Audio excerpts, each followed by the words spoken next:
నమస్కారం. రుద్ర న్యూస్కు స్వాగతం.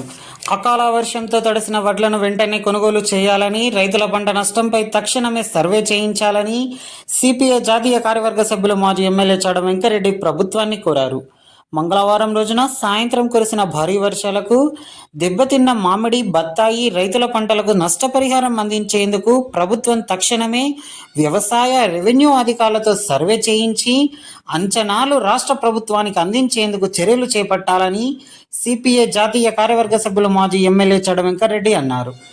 బుధవారం రోజున ఉస్నాబాద్లోని వ్యవసాయ మార్కెట్ యార్డులో రైతులు తెచ్చిన వరి ధాన్యం తడిసి ముద్దైన ధాన్యాన్ని చూసి చలించిపోయారు. రైతులు ఆరుగాలం కష్టపడి శ్రమించి పండించిన పంటలను సరైన సమయంలో కొనుగోలు చేయకుండా అధికారులు నిర్లక్ష్యం చేయడం, మార్కెట్లో రైతులు ధాన్యం ఆరబోసుకోవడం కోసం ప్లాట్ఫారంలు సరిగ్గా లెవెల్ లేకపోవడం, వడ్ల రాసులపై వర్షాభావం వల్ల ధాన్యం తడవకుండా కాపాడుకునేందుకు కార్పెట్లు చినిగిపోయి ఉండడం వల్ల రైతులకు తీవ్ర నష్టం వాటిల్లిందని చాడ వెంకరెడ్డి ఆవేదన వ్యక్తం చేశారు. ఐలేని లింగారెడ్డి, గీకురు కనకయ్య, భువనగిరి వెంకటేష్, మహమ్మద్ రజియా, దొంతరవేణి బాలవ్వ, రావుల వెంకటరెడ్డి, దొంతరవేణి అనిత, మేదరవేణ రాజయ్యకు సంబంధించిన తడిసిన వడ్లను చాడ వెంకటరెడ్డి పరిశీలించారు.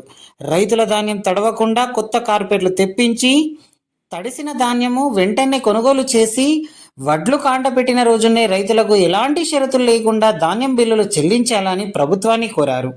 ఈ కార్యక్రమంలో సిపిఐ జిల్లా కార్యదర్శి మంద పవన్, సిపిఐ రాష్ట్ర సమితి సభ్యులు ఉస్నాబాద్ మాజీ వైస్ ఎంపీపీ గడపే మల్లేష్, సిపిఐ జిల్లా కౌన్సిల్ సభ్యులు ఐలేని సంజీవరెడ్డి, ఎగ్గోజి సుదర్శనాచారి, ఏఐవైఎఫ్ జిల్లా అధ్యక్షులు జనగాం రాజ్ కుమార్, భారత జాతీయ మహిళా సమైక్య జిల్లా అధ్యక్షురాలు గూడ పద్మ, సిపిఐ మండల నాయకులు ఐలేని మల్లారెడ్డి, మౌటం బాలయ్య, పిట్టల మొగిలి, దుద్దెడ రాజయ్య, రైతు సంఘం పట్టణ అధ్యక్షులు కాలువల ఎల్లయ్య, జంగ విజయ, నీలవేణి స్వప్న, మేకల విజయ, పొన్నాల స్వప్న, దొంతరవేణి రజిత, తాడూరి రామస్వామి, గుగ్గిళ్ల మల్లేశం, సిపిఐ నాయకులు, కార్యకర్తలు, రైతులు తదితరులు పాల్గొన్నారు.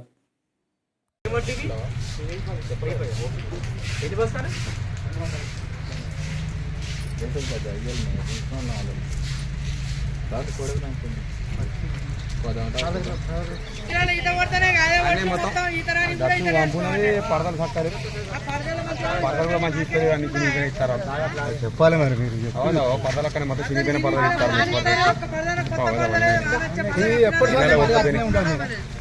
పాత పరదాలే చినిపోయినాయి.